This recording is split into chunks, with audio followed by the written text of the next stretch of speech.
Over the summit in Crofton Parish, we're doing a series called At the Table, where we're journeying through some of the most famous mealtime stories in the Bible. And to help us do this, we are over the weeks creating our own unique, amazing, imaginary dinner party. Now, over the last couple of weeks, you've had the opportunity to add in your first two guests. So week one, it was a friend or family member, someone that you don't live with. Week two, it was a historical figure, not Jesus, somebody else from history. And for week three, we're going to be getting into the first course that we're going to be serving people at our unique, amazing, imaginary dinner party, which is our starter. We're going to have three courses: starter, mains, and a dessert. But now that you're starting to create your guest list, what would you serve them as the first starter? Maybe something really exotic, something really expensive, maybe something classic from the 70s, like a nice prawn cocktail, something like that. Or maybe you just think, no, I don't want any of that. I'm going to give them all bowls of Haribo. That's what's going to get this party started.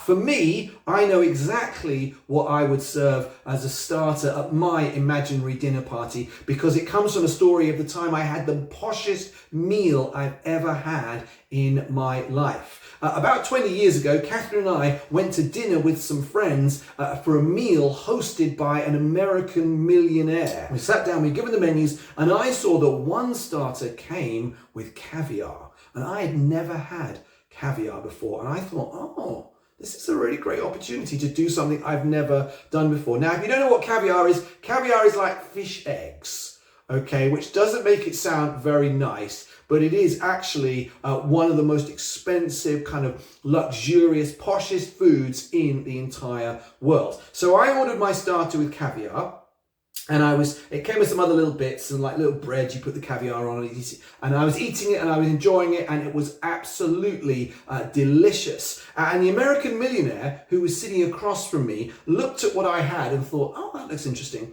And he called the waiter over. Now, you have to imagine an older man, a kind of maitre d' type, quite posh, quite serious, kind of old-fashioned, kind of fine dining in England. That's what you've got to imagine. And he called the waiter over, the American millionaire, and he pointed at my starter with the caviar on, pointed at the caviar and said, "That looks nice. I'd like some of that." I watched as the maitre d' wrestled with himself.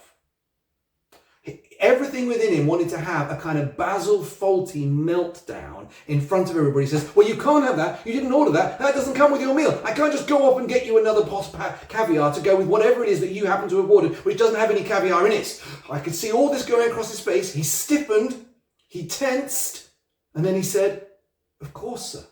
And he disappeared off to the kitchen, and he reappeared a couple of minutes later with a little pot of caviar, which he put down beside the plate of my friend, the American millionaire. That's the poshest meal I've ever had. And if I were going to serve a starter at my unique, amazing, imaginary dinner party, I think that I would probably serve something with caviar too. But what about you? Some weeks over this summer series, we're creating some separate content for those who watch on Facebook Live. That's so that the children in the church building can come to the front, can join in with the activity without worrying that they're going to end up on the internet for the rest of their lives. Each of those 3 weeks that we're doing that, we've got some different people doing some cooking. This week, we're going to take you back to Wolf Camp from June this year, where some of the dads and male carers in our church went away for a weekend to the New Forest with their children and young people and made it for us a little video of what mealtime at Wolf Camp looks like. Hope you'll enjoy.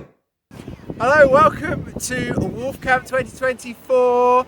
My name's Dan. We've got 10 dads here and 18 children. We're here for Father's Day weekend. We're just outside Brockenhurst in the New Forest, and we are having our first meal on our first night.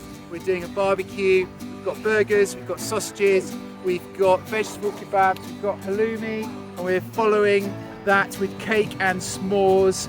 We're going to film just for a short while our meal, and you might get a bit of tonight's meal, you might get a bit of tomorrow's night's meal, which is exactly the same as tonight.